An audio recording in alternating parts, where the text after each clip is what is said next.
Week 3 of the Domino's TYJ Cup Series brings us here to beautiful Fontana, California. 2 hours from Hollywood and in the shadow of the San Bernardino Mountains, LSRTV2 is here live to bring you flag to flag coverage of the Moose Hockey League 160. Hello, sim racing fans, and welcome high atop the Auto Club Speedway inside the Inside Sim Racing broadcast booth. I'm Gabriel Wood alongside my good friend and colleague, Tyler Herr. Now, Tyler, a couple weeks ago, you showed the real sim racing boys how it's done and took your maiden Icebreaker Series win. That being said, what's it going to take for these guys to pull off a win tonight? Well, Gabe, I ran a few laps out here in this car earlier today, and I gotta tell you, the track is slick. Now, Auto Club here has low banking, so momentum's going to be the key getting through the corners, off the corners, down the straightaways with the best possible speed you can. So, you really gotta ease it in, ease it off the corners, and there's going to be large packs of cars all the way around the track, so navigating through that if you're starting in the back is going to be key. As I said, momentum-based racetrack. Whoever can keep their speed up the best throughout the entire run is who you're going to see at the end, up front at the end of this race. Yeah, as you said, it's very slick, but very unusual weather here for Southern California. 65 degrees Fahrenheit, 90-degree track temperature, Tyler, but sunny all around, and that's going to create some interesting tire wear and, like you said, the slippery condition. Yeah, as I said while I was running out there, it's a slick, but it's not you're sliding the back end slick. The front end does not want to rotate when you go into the corner, so there's going to be a lot of pushing up the track going into the corners, which could cause some problems, but as you're coming out of the corners, if you have your wheel cranked to the left, that's just going to bring the back end around, so that's going to be something to watch out for at the exit of the corners. Plus, Fontana here, Auto Club, it's notorious for the car pushing up out of the corners and smacking that wall. If you do that, your car's almost going to be done for the night if you hit it too many times out there. Yeah, turn 4 is going to be a real trouble area tonight. During the night it's a problem, but like you said, it's hot, slick out here. That turn 4, it's going to become a calamity corner after we get through the race. Now, as we're looking through the practice sheet right now, the 12 of Chad Klinger is leading the field right now with a 38.763. Right behind him, newcomer to the Cup Series, William Hartman, in that 67 with a 38.796. Now, Tyler, very close times. Anybody else in the top 5 or 10 that sticks out to you? Well, of course, week in, week out, you have Sean Muir up front, along with the Curtis and Curtis show of Curtis Young and Curtis Aho. The top 5, with the exception of Will Hartman, have been running top 5 all season long so far. William Hartman, from what I understand, he's raced in the Domino's Truck Series here, making a name for himself, and now he's made his way up to the... We've made our way up... He's made his way up to the top here in the Cup Series. As practice ends here at Auto Club Speedway, when we get to our qualifying, when these guys do their warm-up laps, I've got a very special person. I got Ken from the Moose Hockey League, and he's here to talk about the sponsor of tonight's race. Ken? Gabe, thanks so much. Yes, we're an online league on virtual hockey, similar to you guys are a simulation league for racing. We're quite honored and happy to be a sponsor of this and a supporter of Dive Ball Motorsports Crew. One of their members and an individual I think that's doing quite well in your league, Curtis Young, was also a big, long-standing member with our league. So we've got a personal tie to this race as well. Quite happy to be here. Appreciate the ability to talk about our league. It's again online hockey league. You can look us up at moosehockeyleague.com, and we try to do the similar thing you guys do by building a really good, fun but competitive environment for online sports. Cross-platform sharing. That's makes you feel all warm and gooey inside, Ken. But is this going to be a one-off deal, or do you see yourself, promoting iRacing for a little while? We're like to try to do a little more, to be honest. Another big-time member on the team, Dive Bomb Motorsports, Eric Hauchuk, is also another member of ours in the league. So they've drummed up quite a bit of interest, I have to be honest, on our league website. We've had a few posts. They even had a community vote for the colors and the graphic design on one of the cars tonight. So who knows? Maybe we could do some more cross promotions. Be quite the mix of ice hockey and car racing. Yeah, we hope to see you sponsoring a couple more races here and sponsoring a bunch more cars. Ken, thank you for joining us. Thank you, guys. Good luck to all the racers, and good job. Thanks so much, guys. Yet again, that's the Moose Hockey League. You can follow the links that Ken was talking about. Now, Tyler, we're under here and we're starting qualifying. Ellery Queen, he's overtaken Chad Klinger, our one of the front runners there in practice. He is clocked in with a 38.692, a big pickup there from practice. Oh, that's a huge pickup, and going down the timesheets, that's about half a tenth faster than the fastest practice lap put down by Curtis Young earlier in this session. So that one took me by surprise when I first saw it. I thought that I saw a 6 earlier, but turns out a 7.41 was your fastest in practice here. So Ellery Queen, now Will Hartman, 6.44, top of the board. Sean Meara, 6.68 now. He's going to be on the outside there. So a huge pickup by these guys from practice now. Now, Tyler, we start with about a 50% usage from practice, and we've got 42 cars out here running, Tyler. Is rubber going to play a big factor here? Towards the end of the race, you might see that second or third group start to really pick up.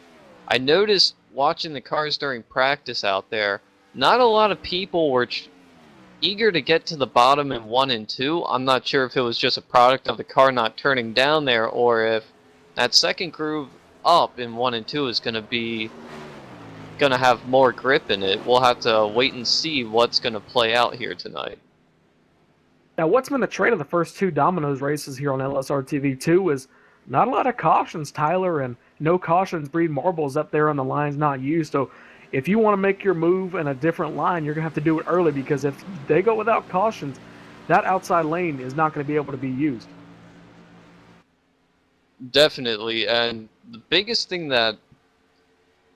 the other big thing you have to watch out for with limited cautions is green flag pit stops here, because this pit road comes up on you pretty quick, and you got to get from the banking all the way down to the flat here coming out of turn 4, and it's easy to overshoot that speed limit there and get yourself a penalty. But also, locking up the brakes, you can easily spin out heading onto pit road here. One more question before we end qualifying here. You know, Tyler, we're seeing our qualifying order basically from the provisionary pole sitter Will Hartman, that's 67, to the 38th place qualifier, the last person to take a time, that 24, Zachary Duba. You know, are these guys putting themselves in a huge disadvantage by qualifying in the back, or is California such a racy track that it really doesn't matter? Well, you can put the car almost anywhere here, so your starting position doesn't seem to matter as much. I would say the lowest that you can go in qualifying, I think, here, in order to have a shot for the win, if it stays green, would be around 25th. Anything less than that, you're going to have to play some strategy to get up to the front, but this is a real racy track. You actually pick up some draft by the end of the straightaways, and as I said, getting through the corners with a high rate of momentum is going to be key. Qualifying ends and everybody gets pulled on the grid. We're going to run through as much as we can. Your starting grid should get the entire field in of 42 cars. Your pole sitter, the Domino's rookie, the 67 William Hartman on the outside. Sean Meara hasn't got that win just yet, but he's looking for it in that 00. Followed by the 62 Ellery Queen, Chad Klinger on the second row outside, and Kevin Fetty in that 94 lines up 5th. 6th is the 91 of Jim Locking.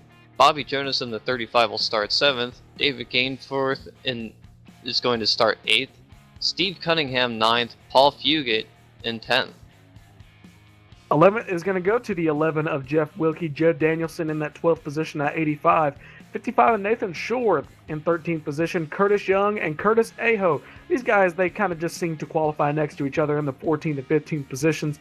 16th is going to go to Gary Weston. Tyler Roberts almost won at Daytona a couple weeks ago, but just timed it just so wrong and was not able to get to the front. He's going to start in 17th. Robin McFarland, Ryan Steinecker are in 18th and 19th, and 20th is going to go to the 3 of Brent Rogers. Ray Schmidt, another fast driver, he's going to start in the 21st position. Justin Rogers will start 22nd. Dean Viney will start 23rd. Justin Anderson 24th. Ivan Jones will start 25th. Mike Donahue 26th. Ray Richard 27th. Moses Nasreko 28th. Russ Coe 29th. And 30th place will go to Joshua Ramos. Jared Helfley in that 28 will start in the 31st position. Your inaugural winner of the Domino's TYJ Cup Series, that 88 of David May, starts 32nd.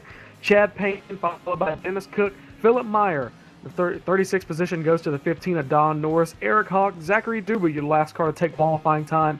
The 4 provisional starting positions, Marcus Potts, Lynn McNeese, Brad Roast, and Ray Sanders complete your field of 42 cars. Tyler, we got a full field here. What are you expecting? I have to say, I'm actually excited for this race. This track here lends itself to great racing all the time. You'll see 2, 3 wide, sometimes even 4 wide racing in the middle of the corner, and a lot of packs of cars just from the draft alone at the end of these straightaways. This is going to be a fun one to watch. As we're coming off turn 4, the pace car is going to duck down. This time, the 67 William Hartman, your pole sitter, look for them to fan out going into 1, trying to make up as many positions as they can. Pace car pulls on the pit road. The field is in the hand of that 67 car, that Toyota Camry, Will Hartman. He takes the green flag. Round 3 of the Domino's TYJ Cup Series is underway in Fontana. Very close start there. Sean Meir looks like he's trying to hold back and drop down to the bottom, but the 62 of Ellery Queen is going to fill that hole right there. Backs out of it. Sean Meir now has himself second place locked up as Will Hartman leads the field out of turn number 2 down the backstretch for the first time. He gets clear going down the back straightaway. They're single file up till the 5th position. They're side by side for the 5th position. Ellery Queen and Jim Locking. Ellery's back from the 3rd starting position, so not a great start from him, but Jim Locking takes advantage and he moves into the 5th position. Tyler, these guys fanning out, but they're making up a bunch of positions. Oh yeah, you'll see that here early on. If there's a little bit of a stack up in one of the lanes, you can see the top or bottom lane just start to prevail if somebody gets all that momentum that they need to make the passes. Looking back here, your first battle is for 6th place between Kevin Fetty and Bobby Jonas. Kevin Fetty, he's been one of the regular front runners up here in the Domino's League, but a little bit back. Big gaggle of cars as the 86 is trying to work that high line in early. Looks like the 62 of Ellery Queen to pit road. Looked like he was having some connection issues, so smart move by him pulling off on the pit road, not endangering anybody else. Up front, we got a battle for the lead here. Will Hartman pulled away on the start, but here comes that 00, Sean Meir. He's pulling up. He is about 1/10 away. He is in that. He's got a mirror full, 67 does, of that 00, that Chevrolet. Look, and here comes Chad Klinger right behind him. So these top 3 guys, they're about the same pace. But Tyler, do you want that initial speed, or do you want to be fast on the long run with these clean racing guys? It's definitely going to come down to long run speed here. Will Hartman seems to be playing it nice and easy to begin this run with, because if you burn your tires up here, it's going to be a long time until you get to pull down onto pit road and get 4 fresh Goodyear Eagles, and that is just painful when you're out there just losing time and seeing everyone else drive around you. Will Hartman still has a mirror full of Sean Meir right now going down into turn 3. 00 is going to pick his spot when he wants to take the lead, Tyler, but this long race, like you're saying, and we got pit stops. We've seen short pitting work out for a lot of these guys. When do you short pit? Because, do a couple laps or maybe 10 laps, because the tire wear is going to be huge and the fall off is going to be even greater. Well, one thing to keep in mind, this league always runs 3/4 of a full tank of fuel, so you're looking at about 15 gallons worth of fuel instead of your regular 18.7 gallons, so that's going to cut your run down by a little bit. Instead of looking at around 45-50 laps to run here, there might be about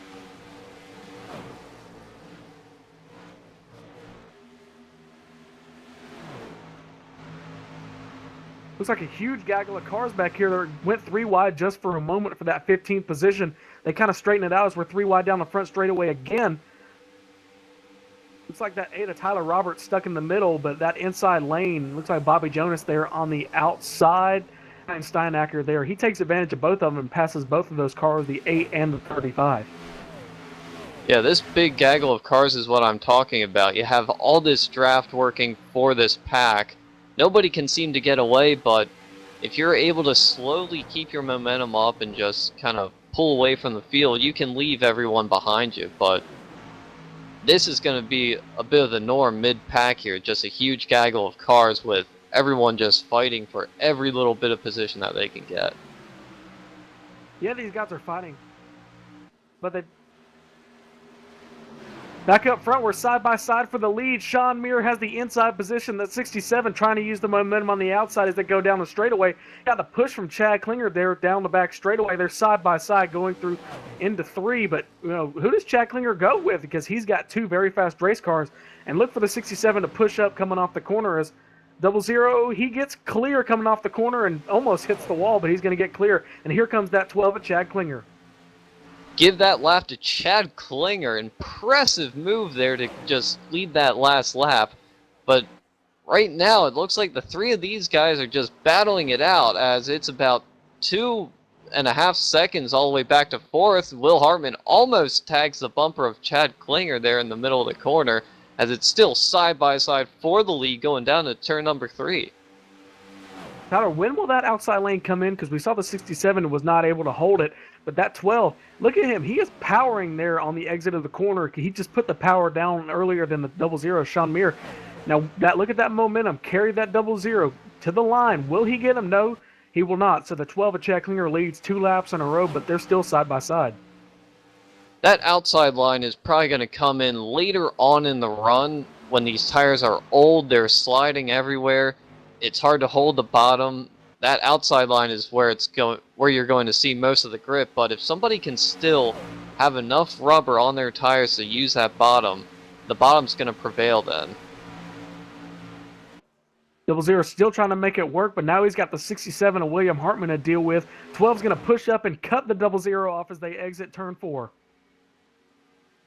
And this is just impressive how the 3 of these guys are just battling for this lead with all these grooves of racing here being used on the front stretch. Almost, it's going to be 3 wide for the lead. Will Hartman dives it on all the way underneath. Chad Klinger in the center lane. He's going to get a good run coming off the corner as Sean Muir gets freight trained all the way to the back of this little 3-car pack. 3 wide momentarily there as they go through turns 1 and 2. One thing to look at, these guys are racing so hard that last lap. They pulled out half a second on the 4th place driver, Jim Locking. These guys are just the class of the field. That's for sure right now, but you just have to think, are they going to burn up their tires too early here and just let the rest of the field catch back up to them, or is one of them just going to end up playing it smart, backing off, still keeping contact with the leaders, and just in about 10 laps or so blow by the 2? It looks like Sean Muir is starting to drop back a little bit as Chad Klinger and Will Hartman are still leading this field. Yeah, is that just the loss of momentum from the 00, or is he, taking Tyler's advice and just hanging on the back of him as the 12? He is pushing that 67 as they come out of 4. He's on the back bumper of Will Hartman. Is he going to make his move going into 1? He ducks high, uses that momentum of the open space, and look for a change, and he's going to stay behind him, and he's going to take that little bit higher lane, about half a lane. He's going to follow back in the tire tracks of the 67 and cut it down coming off 2. Yeah, Chad Klinger is really trying to find a way to get around this 67 of Will Hartman, and right now I'm not sure if he has enough head of steam right now to actually get around him, but looking at the timing sheets right now, these tires have already lost 0.7 of a second on them from the beginning of the race. On board with the 12 of Chad Klinger there for a couple of corners. Look at his line. He's the 67 is kind of running the normal line you would run. Chad, he's entering high, just maybe half a lane up, and then cutting it down and using that momentum of off the banking. and trying to catch that 67 is working again. But that 67, Will Hartman, he's kind of getting wise to it. Yeah, and I like what Chad Klinger's line there. He's arcing it in, just letting the car drift all the way down to that white line, and then just letting it drift all the way back up. Oh, he got real close to the wall there, had to crack the throttle, lost momentum, and Will Hartman is driving away on the front stretch now. That's what happens if you get into the gas too soon here. That is what the tires on the 67, the 12, and the 00 needed. These guys to kind of spread out, not race for any sort of lead. And now we've got some space between them, about half a second between the 12 of Chad Klinger and the 67 of Hartman. Now, does that 12 of Chad Klinger, does he mount another charge and try and get up there, or just kind of hold station and you realize he'll burn up his tires before he even gets a chance to get to that 67's back bumper? Right now he's going to have to just back it down, cool the tires off if he wants to make another run. If he does that again, he's probably going to end up in the wall, and that's going to hurt him a lot. While we were watching up there at the front of the pack, the fourth place position changed hands. Jim Walking just kind of lost momentum and got overtaken by two cars, that 85 of Judd Danielson and the 101 of David Gainforth, so moved Gainforth into the fourth position, Judd Danielson up to fifth. And that 91, he's back down in the sixth position, right behind him, Kevin Fetty, Nathan Shore, Curtis, and Curtis, that 38 and 19 combo. These guys always seem to race next to each other no matter what racetrack we're at. Yeah, they always seem to pick their way through the field at the same exact time, just nice and steady there. And looks like there's a battle right in front of Curtis Aho. Is he going to take it 3 wide? He's going to push the 55. That is Nathan Shore. He's going to push him through that mess, and he's going to take a peek to the inside, as it's 2 by 2 right now for a battle for about 6th, 7th right now. Wouldn't you hate to be that Chevrolet SS of the 55 and Nathan Shore? He's surrounded by all Fords, and here comes a bow tie up in the back of the pack, that 45 of Paul Fuga, that Lions Club International car. He's coming up, but he's trying to help his Chevrolet teammate, and here's 4 more Fords here. They're ganging up on him. It's a little bit of a manufacturer battle. Yeah, you don't see too many Fords out here, but when you get a big pack of them, it's almost intimidating to see all those fusions right behind you or right around you in this field. But right now it looks like all the Fords are working together to get up to the field, up through the field. But right now it's still that Toyota Camry of Will Hartman. He's now pulled out to about a 1.5 second lead as Sean Meir goes around Chad Klinger on the backstretch to take the number 2 spot. I think those couple of laps where Sean Meir kind of lost that lead, the 2-car lead pack, he kind of stayed back and saved his tires. I think Chad, he kind of tried to run Will Hartman down. I think he did there for a couple laps, but it just kind of went away, and his tires they're just absolutely gone compared to the 00 Sean Meir. Yeah, the 2 drivers there of Sean Meir and Chad Klinger, they just don't want to play well together right now. They want to fight for that 2nd spot, but it's only hurting them right now in the long run, as Will Hartman, he just continues to pull away from the field. He's almost 2 seconds up now on 2nd and 3rd place, and almost 6 seconds up on 4th place of Judd Danielson. The battle right now on track is for the final spots in the top 10 positions, 8th through about 13th or 14th, starting with the 19 of Curtis Aho, or the 19 of Curtis Young, Nathan Shore, Ray Schmidt, Paul Fugit, Kevin Fetty, and Jeff Wilkie. They're all in this battle. Right now, the 2 Chevrolets, they're the 45 and the 55, they're battling side by side. Right in front of him, the 112 of Ray Schmidt, and behind him, the 94 Kevin Fetty. Kevin kind of moving back there. He started 5th, and now he's back to the 12th position. On the opposite end of the spectrum, look at that 112 of Ray Schmidt. Started in the 21st position, and he's worked his way up to 9th. Yeah, Ray Schmidt has done this so far all season. He's sort of started mid-pack, doesn't really have the best of qualifying results, but in the race, he slowly makes his way up through the field as he goes around Curtis Aho. This is almost an uncharacteristic race for that 38 machine, as he is losing a bunch of spots going down the front stretch. Back up front, Chad Klinger, that 12, he's gotten around the 00 Sean Meir. So these guys still racing hard for that 2nd position. Meanwhile, that 67, that Toyota, is just waving goodbye to him. That 67 car, William Hartman, he is just pulling it out to a 2.5 second lead. Should be larger by the time they get back. 85 Judd Danielson making a move or the 95, the 19 of Curtis Young weren't making a move on the 85 of Judd Danielson, so they're fighting for that fourth position. Moved David Gainforth. He was in the fourth position a couple laps ago, but moved that 101 down to the sixth position. He's under attack from a couple more cars. Yeah, I'm looking at sort of the times throughout the field here. Curtis Young, right now in the 19th, who just made a pass for fourth, he's really the only other driver that's really putting down times close to Will Hartman, your leader. Because the 12 of Chad Klinger, he was about a tenth slower that last lap. Will Hartman and Curtis Young ran almost identical lap times that last lap.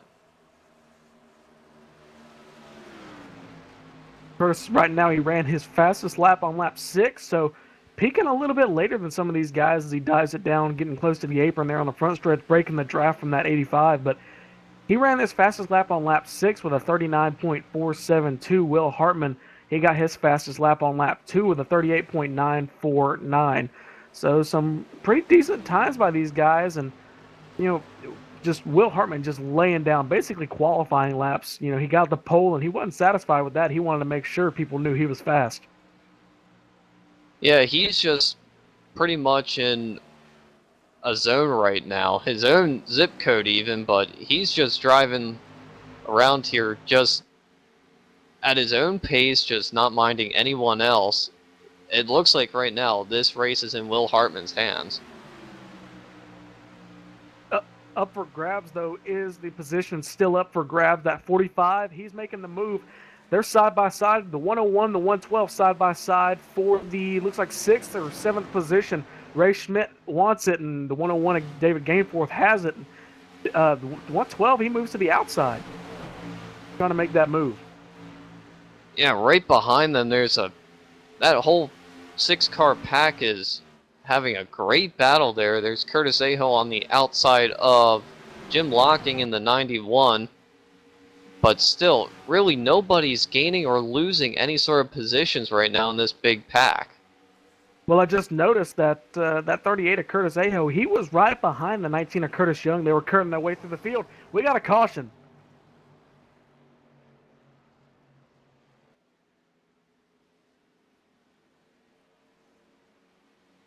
We're going to get the reason for the caution here in just a second as soon as we find it.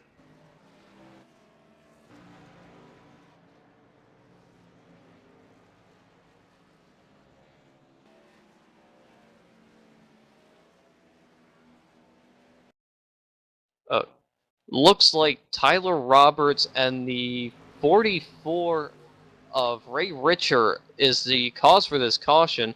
Looks like,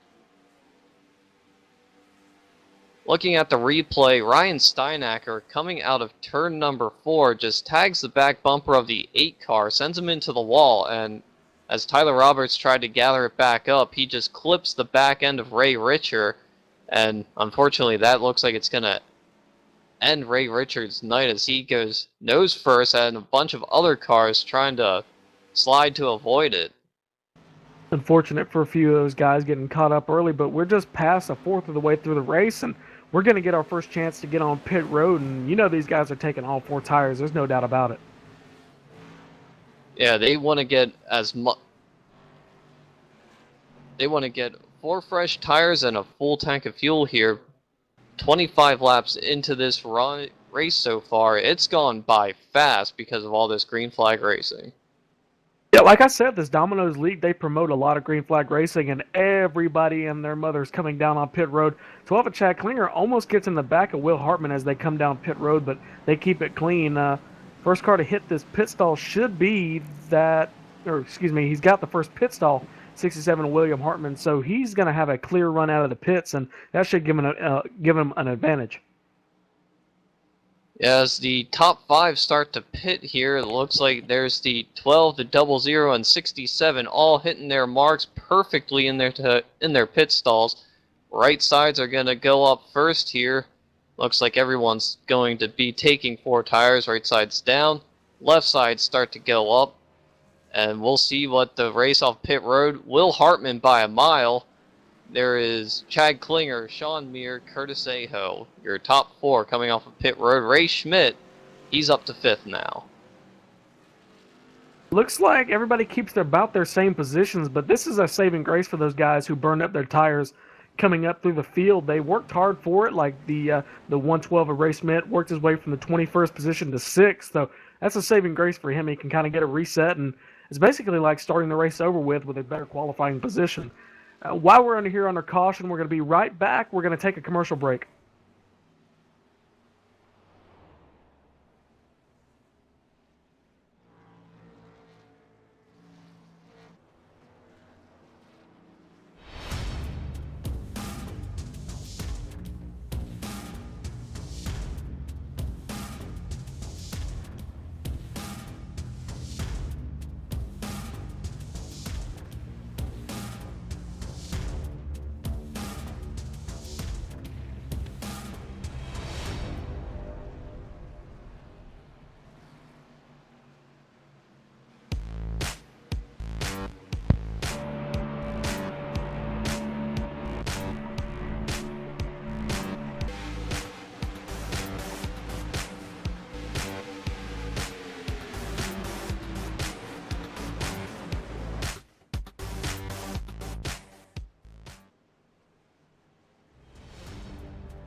Grab your share of the over $1,200 purse in the Laura Lawson Domino's TYJ Daytona Speed Weeks now through February 20, 2016. We are raising money to help Laura battle cancer. 100% of all donations go directly to Laura's GoFundMe medical fund. All 43 drivers in the Laura Lawson Domino's TYJ Daytona 300 get paid. Mark your calendar. The 6 Race Your Way In qualifying races to be held the next 3 weekends, January 29th and 30th, February 5th and 6th, and February 12th and 13th, 8:30 p.m. Eastern. Password required. Are you the fastest and best at Daytona? Prove it as LSRTV broadcasts live the Daytona 300 Saturday, February 20th, 2016. Register and donate at Domino'sTYJRacing.com. Look for the green ribbon. $5 minimum donation required. Thank you for your help. Driving 81, yo, I dropped the 88. Ricky Bobby, shaking.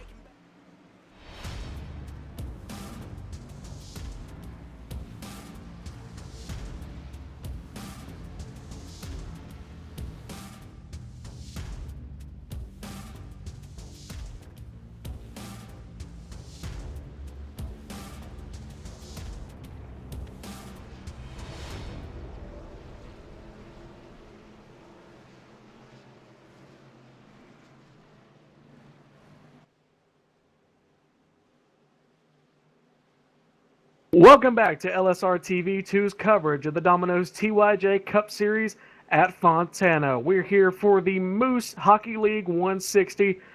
Tyler, we're a quarter of the way through the race, and these guys have got a new, fresh set of tires. You want to see the same amount of racing, or do you think these guys kind of settle down? Oh, I think you're going to see the same amount of racing all over the track. So far, the 67, the 12, the 00 have been the class of the field. Will Hartman just had pulled out to an impressive lead there after battling hard for the lead for a few laps. I think you're going to see the top 4 here stick together, and just the rest of the field will be spread out with pockets of all that tight racing. One thing to look forward to, though, these guys, they kind of got, if they didn't do a long run during practice, they got it during that first run, about 25 laps. But we're going to get ready for another run here as the green flag flies in the air. We're back underway. Will Hartman gets a decent restart, but he's got that 12 of Chad Klinger running on his outside, that 00 Sean Muir right behind. Looks like Muir's going to plug up that hole there on the inside. We should see it. Looks like he's going for the lead, but Will Hartman cuts the nose. Almost cuts the 00 off going into the corner, but they make it through alive. Ray Schmidt looking to take 3rd place from Chad Klinger right now. Ray Schmidt, he restarted back in the 5th position, battling for 3rd place right now.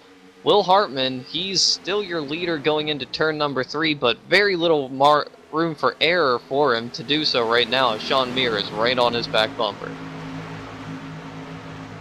Oh yeah, Sean, he knows what that 67 can do because we got a couple of guys fanning out there in the pack. Ray Schmidt making the move on the 19 of Curtis Young, so move Ray Schmidt into that fourth position, gets clear, but here comes that 00, Sean Muir to the inside. Can he get clear? No. Here comes the momentum on that outside of the 67. They're going to almost go 3 wide if Chad Klinger's brave enough, but he's going to think better of it, not force the middle. 67 on the outside, Sean Muir 00 on the inside. Who's going to get the jump through 3 and 4 and the momentum on the front straightaway? Will Hartman threw the car down into turn number 1, but Sean Muir is going to power off of turn number 4 here. He's going to take the lead. Will Hartman, very close call between the 12. Cars spinning through the infield. A couple of cars hit together coming off turn 4. Looks like the 55 and Nathan Shore and one more car going to have to look at it. Looks like the 11 of Jeff Wilkie. He hit the wall coming off turn 4, and the 55 had nowhere to go and just slammed into the rear of him. No caution, and now we have a caution. 112, Ray Schmidt spinning out of turn 2. Very close call. It looked like Curtis Young, he tagged the 112 of Ray Schmidt. Ray Schmidt just spinning down, almost collecting more cars. That could have been a big wreck right there in front of the field. Yeah, it looks like the 112 wasn't expecting the 19 of Young just to dive in the corner like that and just was trying to run his normal line, and the 19 was there. Yeah, you'll see that early on in the runs, people, well, they call it the dive bomb, and it looked like Ray Schmidt was not expecting it at that point in time. Heavy left front damage to Ray Schmidt, and looking at the number 19 of Curtis Young, he has some front end damage from that contact. Looks like one more car got a little bit of damage, shouldn't hurt much. That 45 of Paul Fugit. It was minor contact, should not affect the aerodynamics at all, really. No, looking at his car, it looks like the spoiler is just straight all the way across, and that's pretty much all you need right there. It just looks like a little bit of cosmetic damage on his rear bumper. As we come by pit road, it should be open this time. Does anybody come in? Looks like Will Hartman is going to lead the charge coming on the pit road, followed by the 12 of Chad Klinger, the 19 of Curtis. Everybody coming down pit road as Sean Muir, the only one staying out. This could be disastrous for Sean Muir. Looks like the only people to stay out was Sean Muir in that 00 and the pace car. That was it. Everybody else comes on the pit road. Now this should be interesting. They only ran, 2-3 laps.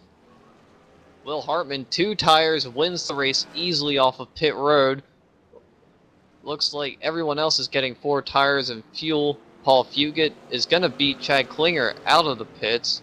Then Judd Danielson and Jim Locking. So Paul Fugit, it looks like he might have taken 2 tires as well.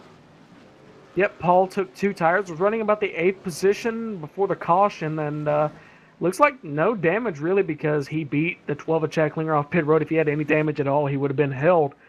But move that 45 of Paul Fugit.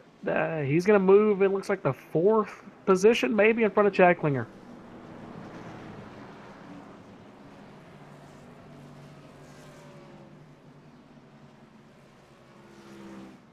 Now we're working lap 33, going to be on lap 34. We're closing in on the halfway mark of this race. It's been going by rather quick here tonight. And it's a very good, long, clean run for the first run of this race. Everyone looks like they're taking their time out there, but that last caution just came real quickly, and I think Gabe has caught up with the driver. Kind of like we might have to sort out some fuel mileage here. So I think the fuel is going to be really important as we come down the stretch.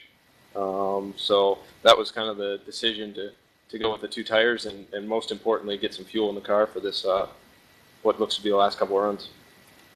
Now, the way you just absolutely floored the guys in qualifying and the practice, we were expecting you to pull away, but it looks like you had some competition in the 00 and the 12 of Chad Klinger. Yeah, I feel like I've got a really good car on long run speed, and was able to pull away a little bit there towards the end of the run. So really, I'm looking forward to go green the rest of the time. But those guys are all strong, and it's going to be great racing here down the stretch, especially with a few cars mingled in here who haven't really been to the front yet today. So it should make for some great racing here. Waiting to see if those cars do decide to pit, but looks like none of them are coming down, Will. So it looks like you're going to start in the 5th position. In front of you, the 22, the 16, and the 41.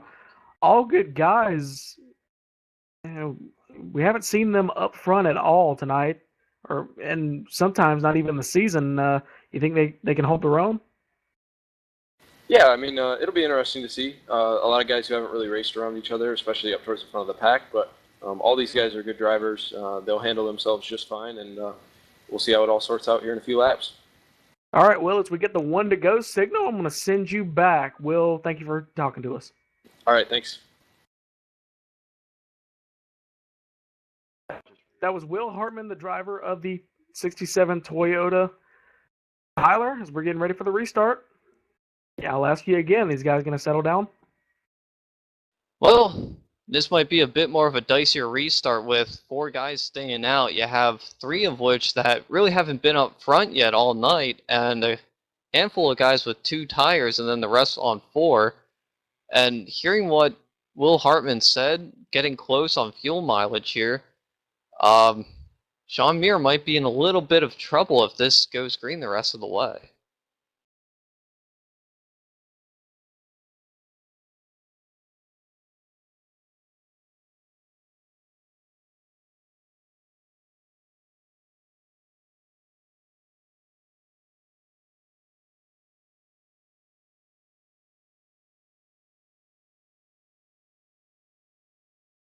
All right, as we're going to line them up, pace car should pull off this time by, as it does. So the iRacing.com Ford Mustang pulls off. Sean Muir, for the first time tonight, is going to lead the field back to green flag. 41 and Robert McFarland on the outside. Green flag, we're back underway. Sean Muir, great restart. He's going to pull away from that 41. He's the only car right now by himself. Looks like the outside line did not get a good jump. We're watching Will Hartman. He's going to get a huge run on the outside of the 16. He's going to power through. The 41 still on the outside, 3 wide behind him, but he's diving down to the bottom side of Sean Muir there. Coming out of the corner, it looks like Sean Muir almost pinches him a little bit. They're going to be side by side for the lead there. Side by side for 3rd place as well between the 41 and 12. Side by side for the lead and side by side for the 3rd position. Will Hartman dives it down to the inside of the 00. Sean Muir. That double outside should carry the momentum on that 00, but Will Hartman's giving it all he's got. Inside position, they're going to dive it down to the apron, see if he can get this lap led. Not going to happen. Give that to the 00, Sean Muir, but Will Hartman is there, and he's making sure the 00 knows it. Yeah, Will Hartman is taking a very shallow angle getting into the corner, while Sean Muir takes a very wide one, which allows him to pull down the track, gain momentum going down the backstretch. Sean Muir right on his outside there, right at the door as they head down to turn 3. Will Hartman, he should get the position now as Sean Muir is going to slide down into 2nd place. But here comes Chad Klinger. He's on 4 fresh tires, and he's in 3rd and coming strong. Well, 67 of William Hartman, he lost the lead for a couple laps, but it did not take long for him to get back up front as the 00 puts the bumper to the 67 of William Hartman. He did not like that, apparently, and here comes that 12 on 4 brand new tires. Going to pull the slide job on the 00 of the Sean Muir, and that 12's going for the lead, but we have a caution. Looks like that's going to be the 48 of Ryan Steinacker. Tyler, you got more? It looks like the 24 is also involved as well. Looking at what happened with Steinacker, it looks like he made contact with the 28 of Gerald Heffley going down into turn 1. 28 drifted up. 48 slid, trying to save it, and just collects the 21, the 1454. That's a big wreck right there. That's about 6-7 cars all with damage now. Absolute monster of a hit for that 21 and the 48. Justin Rogers, that 21 Chevrolet. 48 Steinacher absolutely destroying those cars. Yeah, he got tagged there. It looked like he was going to have it saved, and it just hooked right across in front of traffic, and that's going to put a end to a lot of drivers' nights now. And it looks like Ray Schmidt, he's going to get even more damage after he was involved in the second caution of the night. So unlucky for Ray Schmidt in that 112. He was working his way, starting in the 21st position. Are they coming on pit road again? No, he's going to fake him, and Chad Klinger comes on, also the 00. Almost everybody except 3 cars, that 41 Robert McFarland, the 45 of Paul Fugit, are the ones who pit. Everybody else coming down pit road. Now, we just said that last time round, the 00 made a questionable call. I'm going to say the 67 now made a questionable call there. He was racing hard for the lead between him, Sean Muir, and the 12 of Chad Klinger. Now he's going to be the sitting duck out there.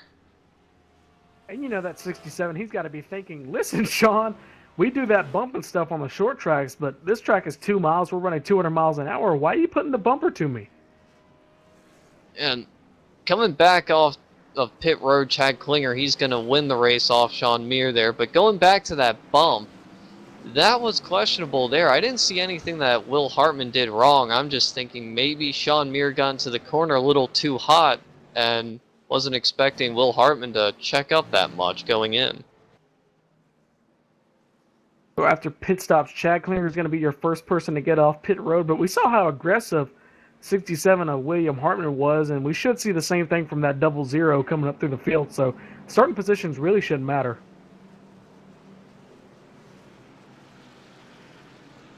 No, the starting positions, like I said, really shouldn't matter if you're 25th on up, because so far the car of Ivan Jones, he started in 25th. Looks like he's going to be right around the 10th position, but the lowest starter on the field right now, Brad Roast, he started 41st. He's only made his way halfway up, and that's a bit too far for these guys to try and make up all that time. But coming across the line, we're going to see where everyone shuffles out here in the running order. Will Hartman will be your leader, Robert McFarland second, Paul Fugit third, Chad Klinger fourth, Sean Muir in 5th place. So only 3 drivers staying out, Chad Klinger and Sean Muir, your first 2 with fresh tires.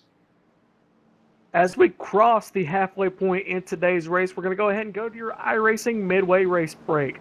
Your leader, William Hartman, leads the race. He led from the drop of the green flag, lost it for just a couple laps when only Sean Muir stayed out, but he's got it back now, followed by him, Robert McFarland, Paul Fugit, Chad Klinger, Sean Muir, in that 5th position. Judd Danielson in 6th, Jim Locking, Kevin Fetty, Brent Rogers, and Brad Roast. An update on him, 41st starting position. He's going to be in 10th for the restart. Ivan Jones is sitting in 11th place, David Gain 4th in 12th, Joshua Ramos 13th, David May 14th, Dean Viney 15th, Philip Myers 16th, Nathan Shore 17th, Curtis Aho, who I thought was going to have a stronger showing, 18th, Mike Donahue 19th, Gerald Heffley 20th. 21st is going to go to Gary Weston in that 14, Eric Hawk in 22nd, Moses Nesrico in the 23rd position, Bobby Jones, Russ Coe, Marcus Potts, up from the 39th starting position, did not put a qualifying time in, so great jump up for him. 27th goes to Don Norris, Curtis Young, after being spun out in that 28th position, and Lynn McNeese in the 29th position, and 30th is going to go to Tyler Roberts. Dennis Cook, Zachary Duba, Jeff Wilkie, Ray Schmidt, Justin Anderson, 31st through 35th. They've all had troubles and wrecks so far. 36th, Justin Rogers.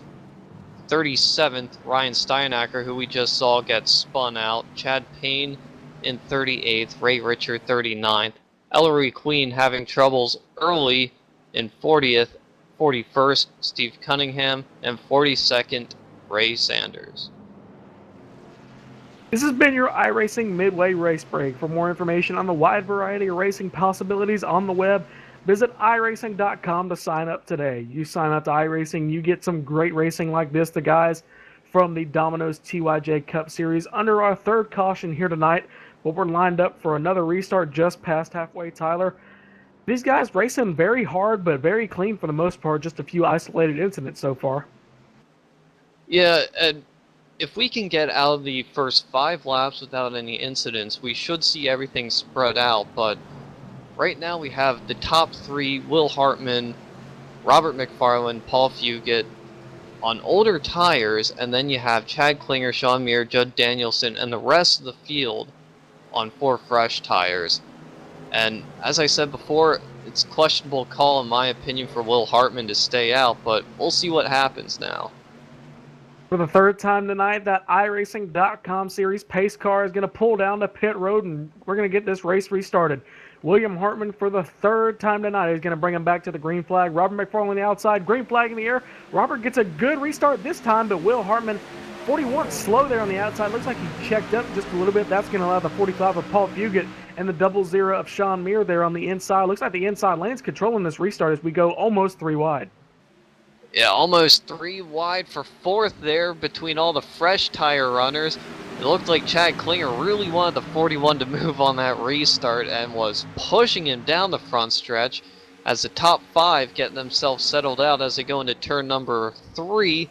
Looks like Chad Klinger's going to try and power around the 41 on the outside for 3rd. Oh yeah, here comes that 12, and he is on a mission right now with those brand new tires. Trying to work his way back up. He's been as high as the lead there for a couple laps, but he was shuffled back down after he... Looks like... was it he getting loose or something? I forget what he lost the lead for, but he had one of the fastest cars. He's got in the top 3 fastest car here tonight, but that 00 Sean Muir gets by him. And right now, watching the 00 and the 12 fight it out real hard for 4th place, this is what Will Hartman wants to see. That he wants to see guys fighting real hard, burn off their tires so that everything equalizes, so that Will Hartman's running the same lap times as what everyone with 4 fresh tires are running. But right now, Chad Klinger is literally pushing Sean Muir down the front stretch into turn number 1, just trying to make him go any bit faster that he can. As the 00 and the 12 work around that 41, Robert McFarland, hats off to him. I mean, not getting the greatest run, started 18th. Good start for him. He's been running around the top 15 area most of the season, the few races we've had so far, but he's staying up here in the top 5, and, good strategy call on him. Get up front, and hopefully cards fall your way, and he's doing a pretty good job. Yeah, going into turn 3 there, he let the 00 and 12 by. You just saw him back out of it, just thinking he doesn't want to get in the way of those 2 fighting right now. And it's a very tense fight between the 00 and the 12. Those 2 have just been inseparable all race long as they're looking to get 2nd place from Paul Fugit next. But Will Hartman, he's kind of checked out right now by about a second over the entire field. Yeah, Will Hartman's guardian angel right now is that Paul Fugit car, that 45, because he's a very aggressive driver, and if you're faster, he'll race you. He won't do anything stupid, but he will race you, and he's racing these guys. He's not going to make it easy on them. Looks like Sean Muir's going to stick his nose underneath Paul Fugit. This might be the last car that can help out Will Hartman up front, but Sean Muir and Chad Klinger looking to get that position. Both of them clear it. Now it's just going to be a battle between the 2 fresh tires. The 2 guys racing on fresh tires now for 2nd place with Will Hartman out front. If I was at 00, I'd, almost like a plate track, get on the horn to that 12 of Chad Klinger, say, hey, just stay right behind me for a couple laps. Let's catch Will, get our bearings, and then we'll go fight for it because, if we race side by side, we're just helping that 67 of Will Hartman. Now, and we also saw this 2 weeks ago at Daytona, the 00 and the 12 working together throughout the entire race, and now could they work together here tonight just to try and get up to the lead again with that bit of draft going down the straightaways? I mean, it could work, but, with the amount of baking, and they're doing it, and it almost looks like they're trying to get as close to each other as they can in the corners, but 12 is going to have to back off just because of the momentum, but yeah, they're bump drafting, Tyler, and it's working pretty well. Now coming across the line this lap, Will Hartman ran a 39.279. Sean Meir and Chad Klinger ran a 39.292 and 272 respectively, so looks like they're running about the same speed right now. Will Hartman still holding the same lap times as the second and third place drivers. We'll see who has the drop off first. Looks like we have problems. A 3-car coming out of 2 spun it around. Caution is out for the 4th time tonight. Yeah, it looks like he just hopped over that seam exiting 2, and the car just kind of spun around, and he tried to save it, but he just came back up the racetrack. As far as I see, he's lucky not to hit anything. Yeah, once your car turns left and you see that inside line, he just almost got hit by, it looks like, the 22 and 33. They just split the 3-car there. That could have been big for those 2 drivers. Hats off to that avoidance. And hats off to Robert McFarland and Paul Fugate.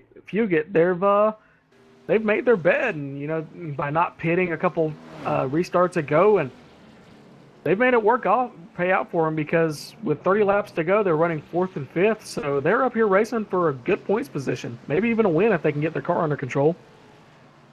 All right, Gabe. I'm not a betting man right now, but do you think the 00 and 12 stay out here?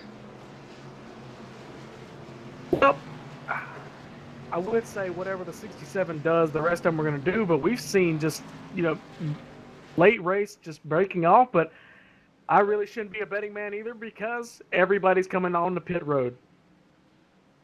67 leads the charge down onto pit road here. The 00 and 12 car, your top 3, coming down to the service of their pit crew, is going to take tires and fuel. This might put these guys on enough fuel to make it to the finish of the race now. Look for any missed pit stalls here, because that could spell doom to these guys' race with just a few more laps to go. And they hit it fine. Looks like everybody's perfect there, at least the top 3 are. Looking down pit road, very good execution there coming on the pit road. Anybody taking 2 tires? I don't see it so far. And Race off of pit coming road. out of pit box and 00. Sean Meir looks like he's going to get the lead. Sean Meir got him.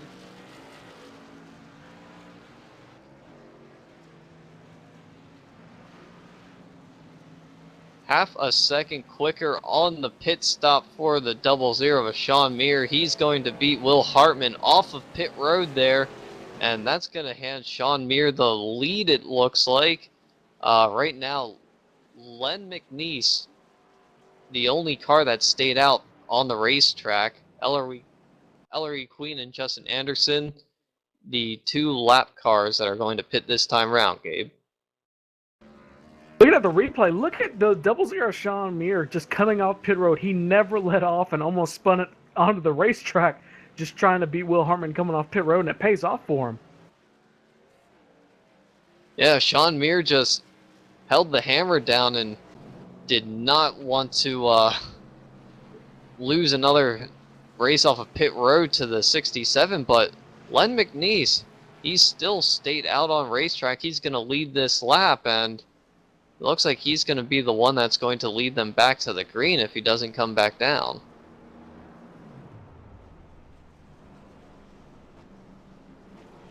Yeah, either that or he's racing for points and just staying out there and getting his lap led. But we've seen stranger stuff happen, guys just making bold strategy calls and hoping for another caution. And the way these guys are racing, I wouldn't think anything less of it. Now, I'm listening to Len McNeese right now. Entering turn 1 there, he shut the car down. He's trying to save fuel, so I'm not sure if he's actually going to come back down pit road. He has a little bit of front end damage, so this could be an interesting restart, especially for Will Hartman if he has to start right behind him. Yeah, looking at it, we're going to get a restart with maybe 25 laps to go, I believe, and that's about the same length of run we had there on that first green flag run, the only one we really had. So these guys that pitted just, they can make it. Len McNeese is questionable. I don't really see why he hasn't come on pit road. Well, this is a long season for the TYJ Domino's Cup Series, and every point counts, so he's not going to come down. He is going to stay out. He's going to lead this field back to the green. Gabe, what do you think? I think it's bold. I kind of like it, Lynn McNeese hadn't talked about him all race and really all season except for Daytona. We did pretty well there, I believe. So first lap's led, at least on a non-plate track. See if he can lead it under green, Tyler. I've seen stranger things happen. All right, now, if you're Will Hartman, what do you do here on this restart? You have Len McNeese right in front of you, stayed out on old tires now.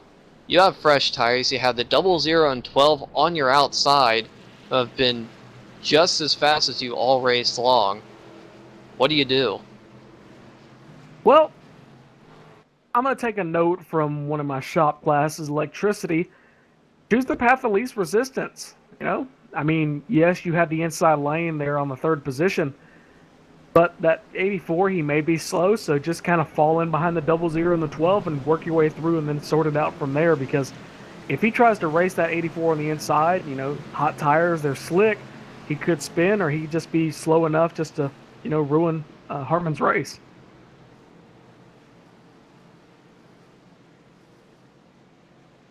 And looking back, restarting in 8th position is going to be Curtis Aho. He's sort of been mediocre tonight, but let's see if he can mount a charge here late in this race and come out into the top 5 here. The only Curtis remaining inside the top 10, so look at him. But we're going to look up front. That 84, Lynn McNeese, going to try and lead his first green flag lap of the race. 84 gets a restart, but the 00 and the 12 of Chad Klinger get a great restart. They're pushing together. And look for the 67 to jump up high. He's going to cut off the 41 of Robert McFarland, I believe. And like I said, he's going to move up, work his way around the 84. But that 84, he's challenging that 00. It looks like he's going to push up the racetrack just a little bit. Very close call there in the middle of 1 and 2. The 12 making a move. It's going to be 3 wide, possibly for the lead. Sean Muir making a move as Chad Klinger was on his inside. The 84, he's going to take it into the middle as they still battle for second place. What's going to happen up here? Here comes Will Hartman. This is going to be close. Here comes Hartman. Looks like he's going to try and make it 3 wide, but that 12 of Chad Klinger is going to get clear. 67, he fakes to move to the outside, but he's going to move to the inside. Inside position for Hartman on through turns 1 and 2. He's going to get clear. Will he pull the slide job? Yes, he does. Move to 84. He's going to push wide. 12 is going to dunk back down. We've got another race for the lead as the 84 gets shuffled back to 4th. Caution is out. Big wreck.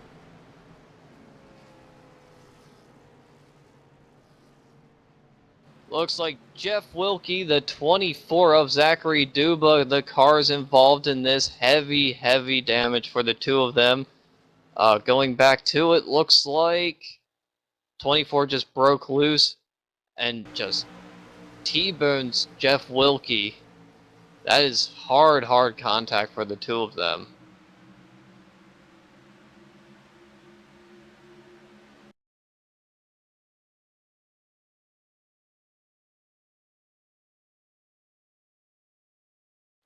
Hard lick for the 11 and the 24, and the 24 just keeps coming. He spins out, and I think he got hit again.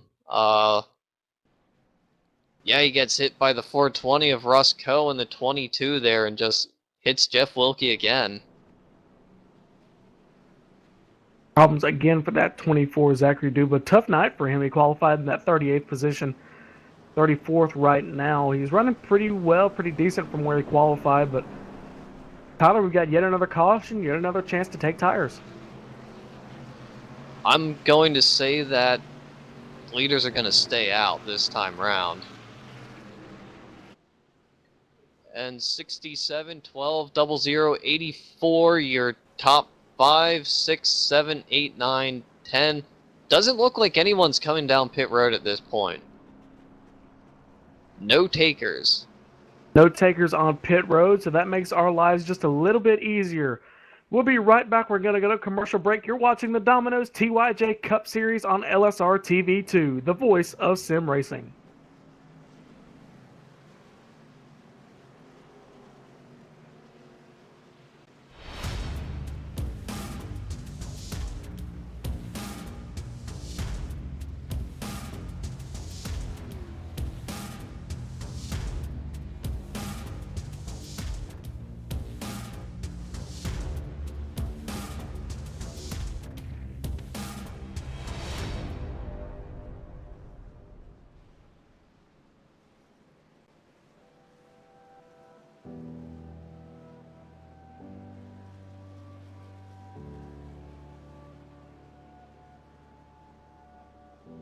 The partnership with iRacing.com originated with Grand Am Road Racing back in 2010, is involved to where it is today. The partnership with IMSA.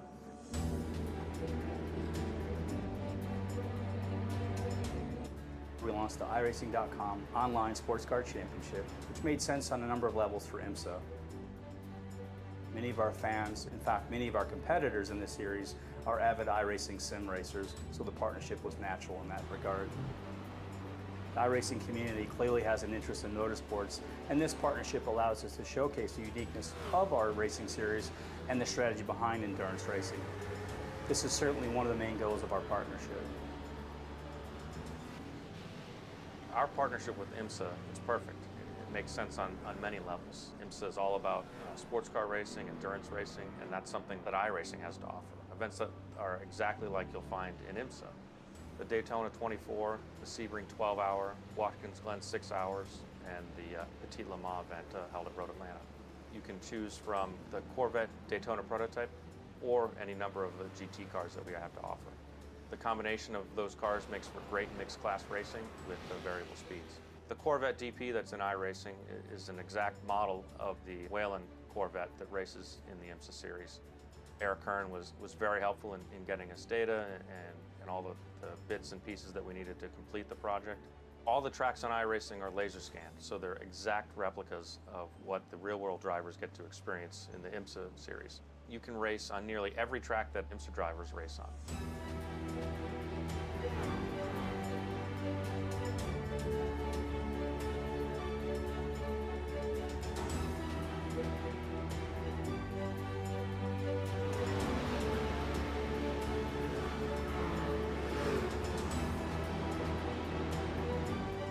Every bump, every crack, every curb is exactly the same as what the real-world drivers experience.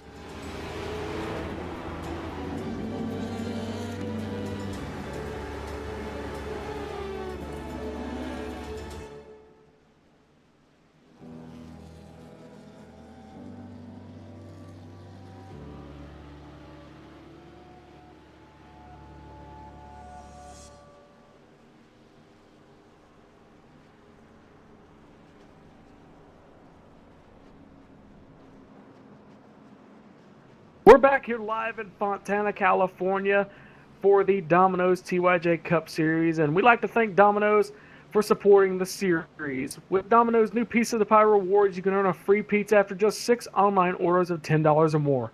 Sign up at www.dominos.com/rewards. Oh, yes, we did. We'd also like to thank the series sponsor, the title sponsor of tonight's race, the Moose Hockey League, proud sponsor of the Moose Hockey League 160 here tonight.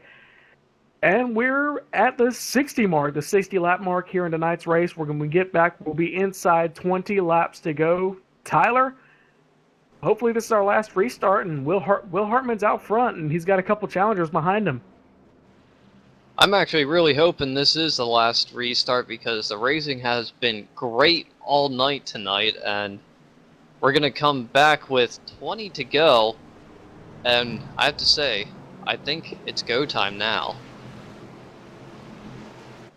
Certainly go time, and in the mindset of some of these guys, it's been go time since the drop of the green flag. So as the pace car gets ready to pull off, lights are out of top, and we're going to be lined up side by side for the restart.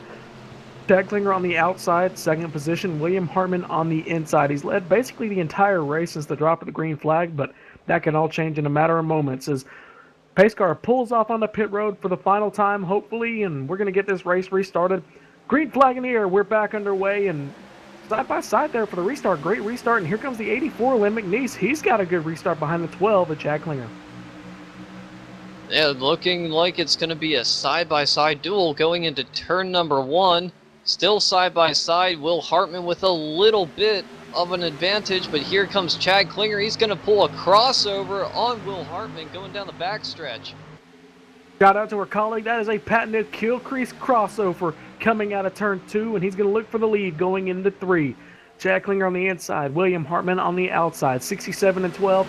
Klinger gets to the gas way early, and he's going to push up in front of that 67, but he's going to be clear. So move that 12 of Chad Klinger into the lead yet again. And that 00 Sean Meir, he's right behind in second. Yeah, Will Hartman goes from the lead back to third in 1 lap. Paul Fugit, he's going to be a story here. He's running in 4th place right now solidly, as Will Hartman, he threw it down into turn number 1 there on the outside of Sean Meir, but could not get the position. Gabe, if you're Will Hartman, are you going to back off a little bit, let it sort itself out, or are you going to try and push even more, thinking that there might be another caution in this race? Well, I think early in this race they saw what 20 laps of green flag running is like, so Will Hartman, Sean Meir, and Chad Klinger, they all know what it's like to race up front, so I think they're clear and good to run for the rest of the race. And Tyler, you were talking about a guy having a pretty mediocre race by his standards, that 38 of Curtis Aho, but he's moved up in the 5th position, and he's catching that 45 of Paul Fugit. Do not count out that 38. He is always a strong contender in these races. Looking back, the 84 of Len McNeese, still out on old tires, still securing 6th place right now. But looks like Curtis Aho, he's going to take a peek underneath Paul Fugit. Paul Fugit is not going to have any of that and closes the bottom lane.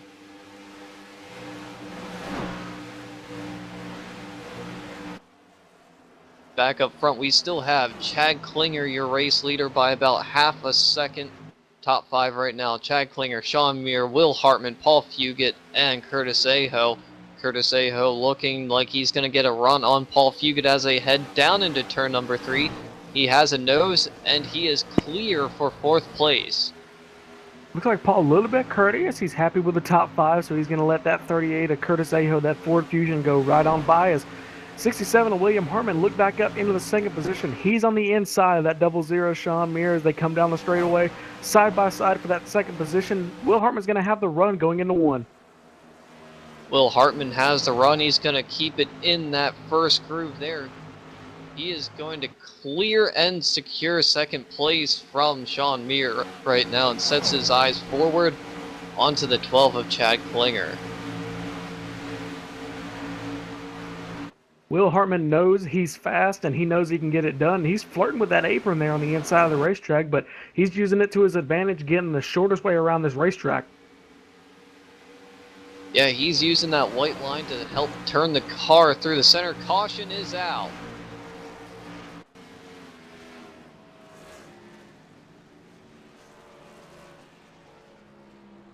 Looks like it's going to involve the 54 car of Dennis Cook and the 14 machine, the 22. Again, that's about the 3rd time tonight we've seen the 22 having troubles. And Brad Roast, he gets a little bit of it, as it looks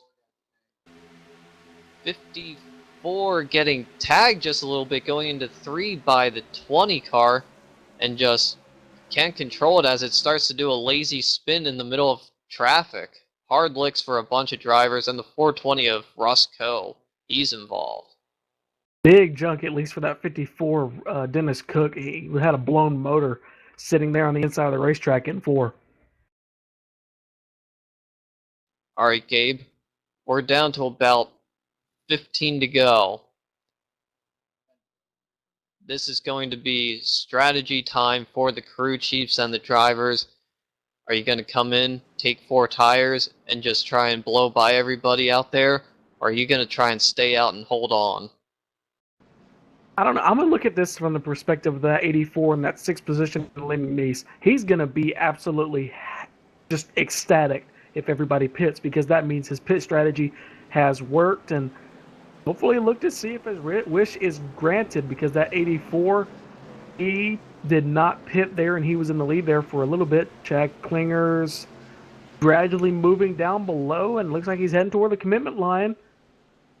Sean Mir, Will Sean Mir, Hartman, Will he's Hartman, going to the only stay one. out. Curtis Aho stays out.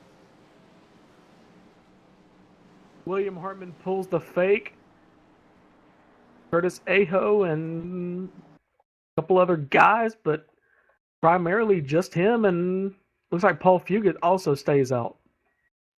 David Gainforth, Robert McFarland also stay out. Curtis Young, Eric Hawk, Dean Viney. Looks like about 7-8 drivers staying out on the racetrack. What do you think?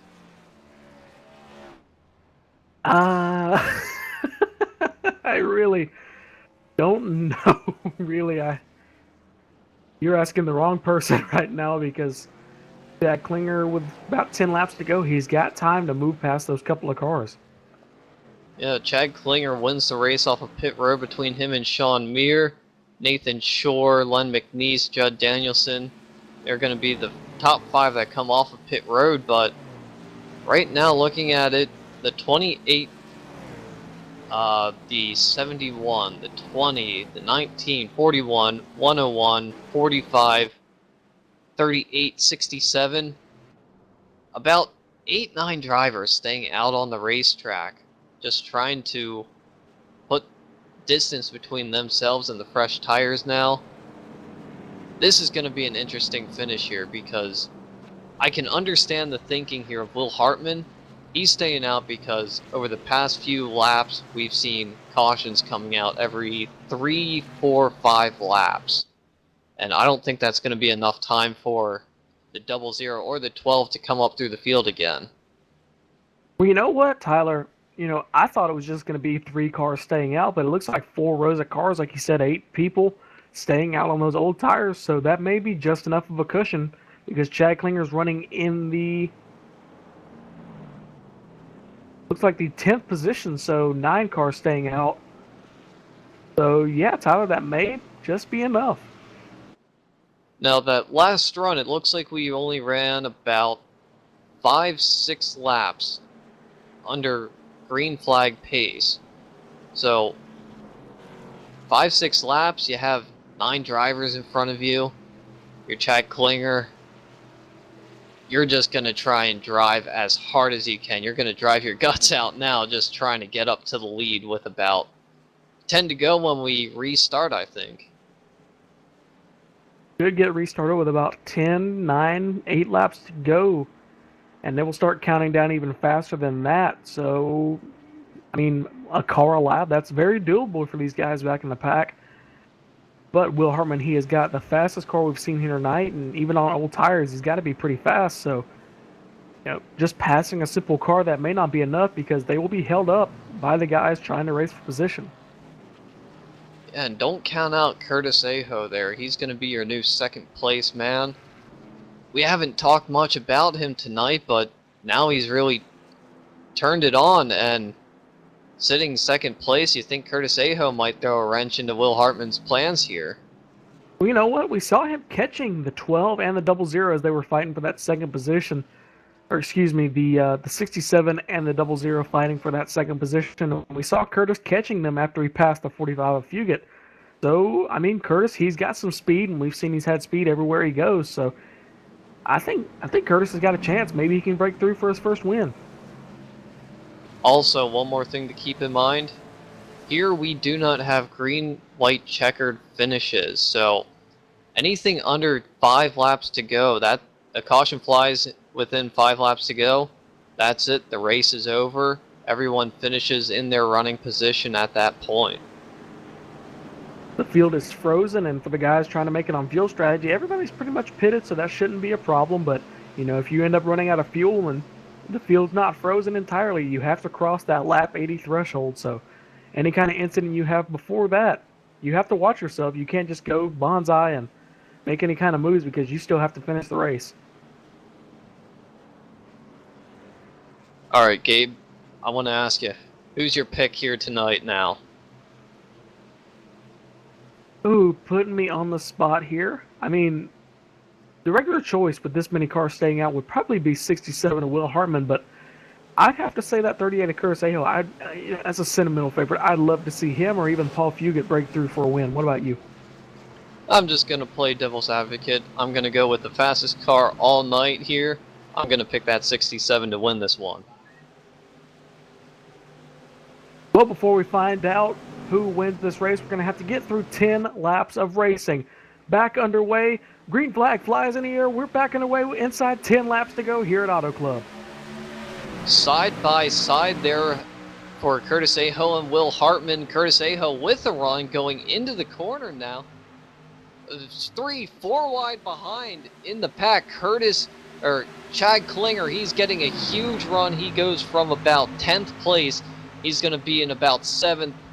Curtis Young making a move. Chad Klinger is coming hard right now. He's pulling up through the field, going down the backstretch. He is working the high side. That 38 of Curtis Aho, he's right on the back bumper of the 67 of Will Hartman. He's trying to challenge him. That 67, he's never seen the 38 all night except for right now as they fan out 2 and 3 wide there for the final positions inside the top 10 as Robert McFarland working his way back up. He started in the 18th position, worked his way with pit strategy up front, and he's going for the 6th position there on the 101 of David Gainforth, but he's got that 00 on new tires right behind him. Will Hartman still out in front by about 4 or 5 car lengths over Curtis Aho. Chad Klinger getting caught up behind Curtis Young right now. This is very tense for Chad Klinger at the moment. He peaks underneath the 19. He's going to get the run, and he'll probably get 4th place by the time they get into turn number 1. Talk about a comeback there for the 19 of Curtis Young. We saw him spinning. I believe he was our cause for the first caution, so he's doing very well to work his way back up inside the top 5, so congratulations to him. An update on those that did pit. Sean Meir, he runs in 7th place right behind the 101 of David Gainsforth.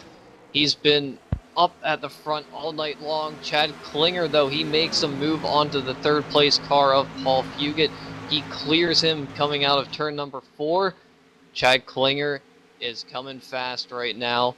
Does he have enough time? 7 laps to go, 3 positions down. Chad Klinger in the 3rd position. He's got 2 more cars to pass before he gets to the lead, but one of those is our fastest driver of the race, Will Hartman. So that's 67 trying to hold on. He's going to have to get past. The Chad Klinger was going to have to get Fugit in the wall. Fugit in the wall coming down the back straightaway. Keep it held up there. Paul as the 85 pile drives him. Big junk on the back straightaway. Big junk on the back stretch after Paul Fugit gets into the wall. Tough break for him, but now the story is we're going to see a green-white checker here. Maybe even a white flag checkered lap, a 1-lap shootout. It's going to be close to decided, but very big problems as the 45, he gets up into the wall, middle of the back stretch, and everyone's trying to fan out, but it looks like the 85 just has nowhere to go or doesn't see him and just runs right into the back of him. I don't think the 85 saw the 45 there, and everyone else trying to fan out and avoid the wreck and ends up spinning. No, Tyler, what I'm seeing, that 71 of Dean Biney, he was right in front of the 85 of Jed Danielson. That's the car that made contact with the 45, but Dean ducked out of the way at the last possible second. Because the 41 of Robert McFarland, he pulled out of the way. The 71 finally saw it, made a reaction move to the bottom, and the 85 just had no time to make a move, and he just pile drives into the back of the 45. Yeah, looking at it, I don't think Dean Biney saw the 45 as well, as you said, but he thought he was going to make a move to the outside, thought again, went down low, and 45 nowhere to go then. Well, if everything falls right and our prayers are answered, we may get a 1-lap shootout to the finish, and if we do, that means we don't have to worry about cautions anymore because white flag gets all up for grabs, no more cautions. So we may get the finish we wanted the entire night. And it'll be a wild finish to an even wilder race here as of late. This has been a bit of a different race that played out here tonight. We had a long green flag run, to start the race, but then all these little short dashes here late.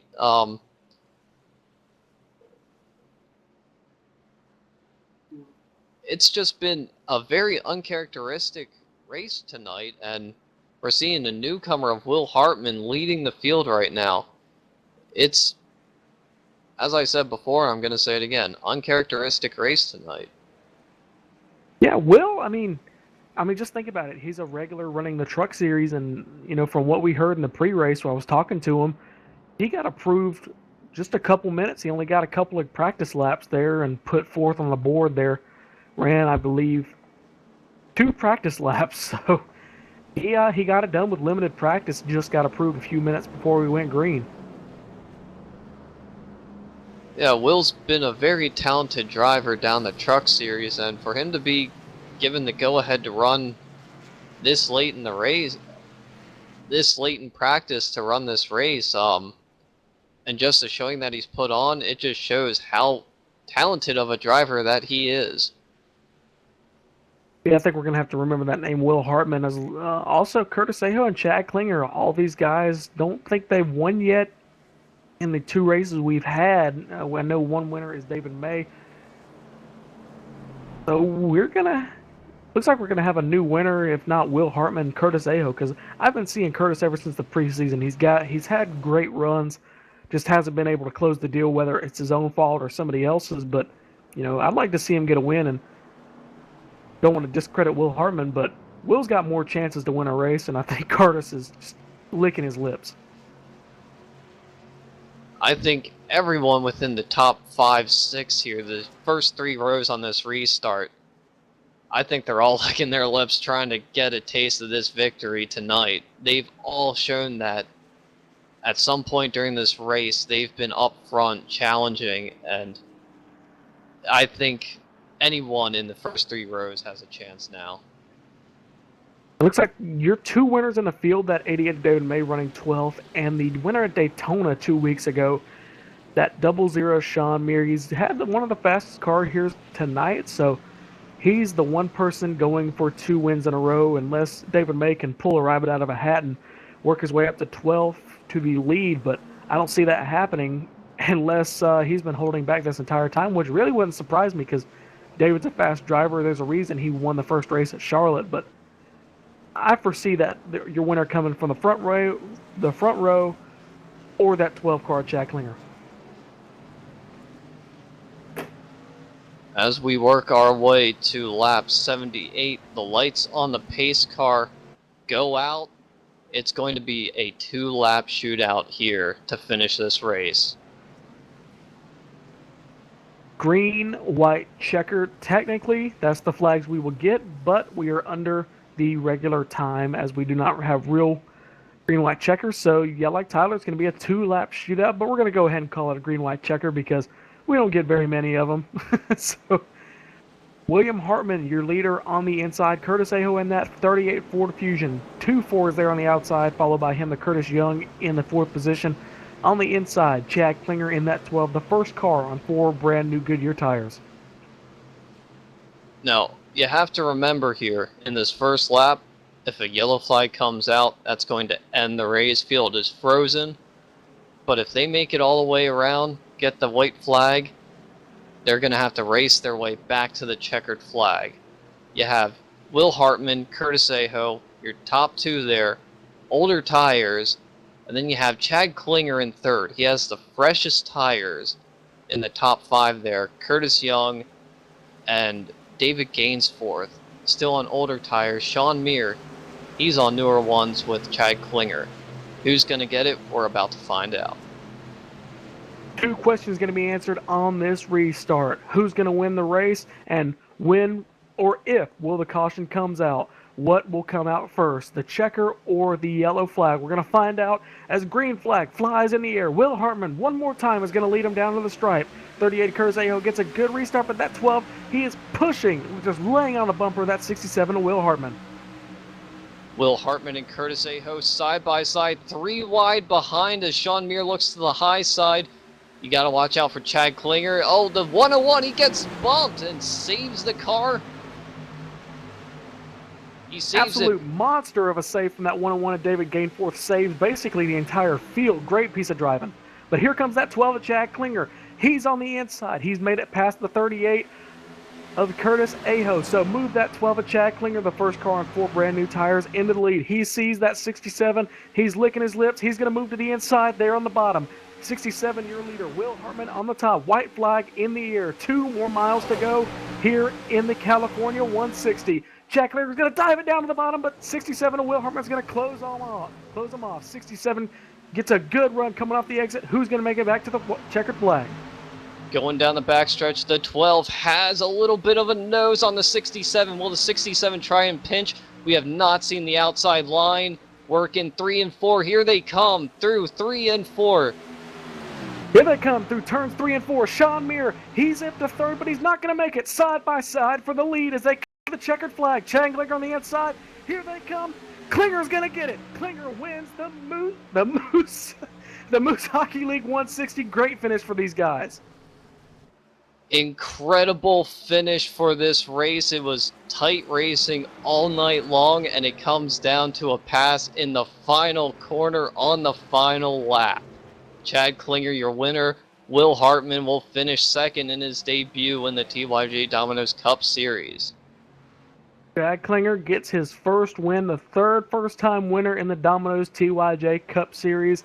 A well-deserved win. Beat that 67 William Hartman, your pole sitter. Chad Klinger started 4th, but he is your winner here tonight. Just an incredible last lap there. Chad Klinger threw it down into the corner there, and Will Hartman took a reactionary move, staying a little bit higher, tried to pinch the 12 down a little bit, but it broke a momentum just enough to where Chad Klinger had the advantage of the inside line going into turn 3. And all race long, we didn't see anybody being able to hold the outside of 3 and 4 there. So Chad Klinger got the run and the win tonight. As Chad Klinger burns it down on the front straightaway, celebrating his win, we're going to get him and the rest of your top finishers in the Moose Hockey League 160. We'll be right back here on LSRTV 2, the voice of sim racing.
Grab your share of the over $1,200 purse in the Laura Lawson Domino's TYJ Daytona Speed Weeks now through February 20th, 2016.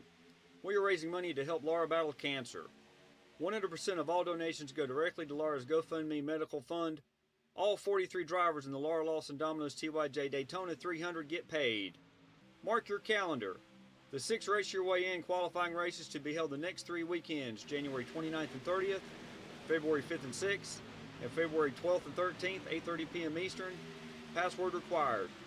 Are you the fastest and best at Daytona? Prove it as LSRTV broadcasts live the Daytona 300 Saturday, February 20th, 2016. Register and donate at Domino'sTYJRacing.com. Look for the green ribbon. $5 minimum donation required. Thank you for your help. Dropping 81, yo, I dropped the 88. Ricky Bobby, shaking. Back here live just after the conclusion of the Moose Hockey League 160 here in Fontana, California.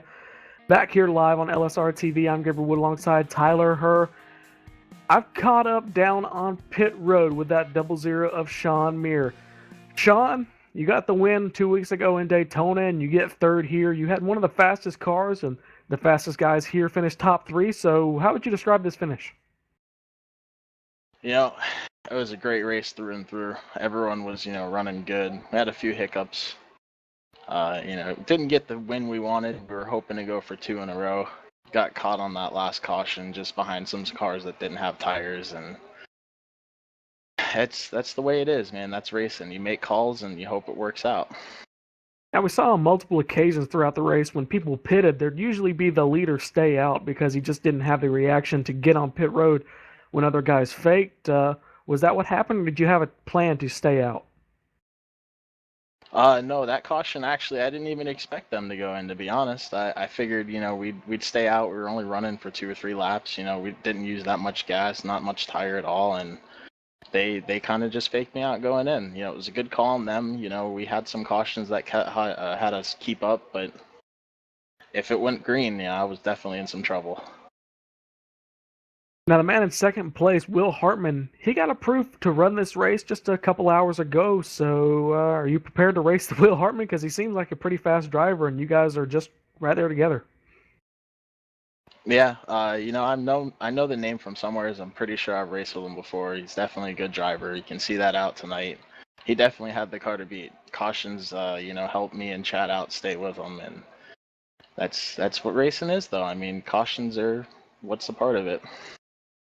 All right, Sean, congratulations on getting the final step of the podium. Any sponsors you want to thank? Oh, yeah, definitely Pit Stops for Hope, man. Those guys do some awesome work. It got Chevy out there.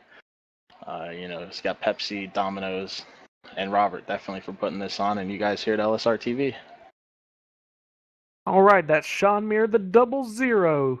Sean, congratulations on a great run. We're going to talk to the second place finisher. I believe, Tyler, you've caught up with him.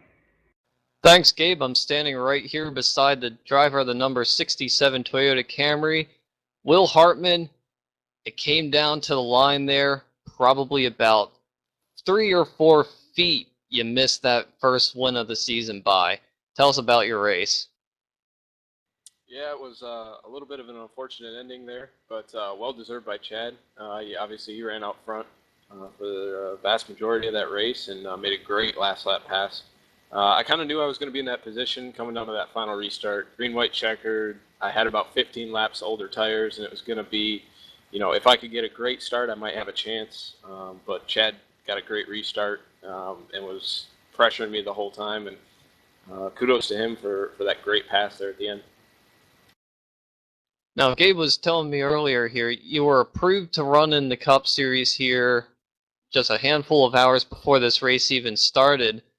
And for your first race, what's your impression so far? Oh, I thought it was a great race, actually. A lot of fun. There's a very competitive group up front that made for some great racing. A lot of very clean racing. And, I mean, what can you ask more than a finish like that, especially with the way that the race kind of played out for me. So, overall, a great start, and I had a lot of fun running tonight. Now, even though you finished second by just a little bit, it's still a great night. And who do you have to thank for giving you the machine you had tonight? Well, off the top, got to thank everybody here at Domino's for putting on a great series and a great race. Thank you to the LSRTV guys for the sponsorship on the car, and all my teammates over at Aegis Motorsports for helping me kind of get the car ready and learn all the things that I needed to learn to become better at this track and at every other track. So got to thank those guys especially. All right, Will, congratulations on second place in your first race out here in Domino's, and we hope to see more of you up front. All right, thank you guys. And now I believe we've caught up with Gabriel Wood down in Victory Lane here with your winner, Chad Klinger. He didn't have to drive far to get into Victory Lane. Chad, congratulations on the win. Well, thank you. Now, 80 laps, 160 miles, and it comes down to 2/100ths of a second. Great finish. What's your impressions on the race? Overall, it was a pretty good race. I was running up front most of the night. Pretty after about lap 24, after the first caution, there was a bunch of cautions after that. Just had to go in and get tires every time because tires were everything today. They wore out pretty quickly, so getting those tires were the key. And Chad, first win in the third race of the Domino's TYJ Cup Series. Side-by-side finish coming to the line, last lap pass. Couldn't have been a better finish for your first win. No, I don't think it could have. If I think if that last caution didn't come out, I thought I was for sure done. I wasn't very good on restarts. I always laid back a little bit trying to save my stuff, so I wasn't sure I was even going to pass him for the win. So it was actually a pretty good job by me to actually get past him. Yeah, you started in the 10th position, and you just did an absolutely masterful job of working your way up through the field, passing 2 or 4 whole rows of cars, quick cars that were just on old tires like Curtis Ayo and Nathan Shore. You think those guys gave you enough room coming up through the field? Oh yeah, they definitely gave me enough room, especially in the first corner. I just blew by them with the fresh tires, so I was kind of clean from there. Not many. There was like 6 more people to go, and they were basically single file, so it was pretty easy going after that. Now, I got to ask your opinion. You've seen the field for 3 races now. Who do you think is going to be the next one to get their win in the Domino's TYJ Cup Series? Since it's just Williams' first race, I couldn't say him, but definitely Curtis Young. He runs up front a lot. He should be winning pretty soon. All right, Chad, before we let you go and celebrate with the rest of your team, got any sponsors to thank? Yeah, I'd like to thank Chevy, Sherwin-Williams. They've been with me for a while. Pepsi, I had them on that car today. Great win for them. Lapdown Motorsports, all my teammates are there, and also Domino's TYJ Racing for getting this whole thing together. Lapdown Motorsports to thank. Couldn't even be more of an opposite of what your night turned out to be. Chad, congratulations on a great win. All right, thank you. Jack Klinger, your winner. Tyler, when we get back up here in the booth, great race we watched.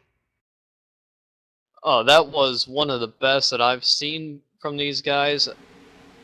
We had a great green flag run to start off, but then a slew of cautions, but still, when it comes down to just a matter of feet to end a race, it's always a great one to watch.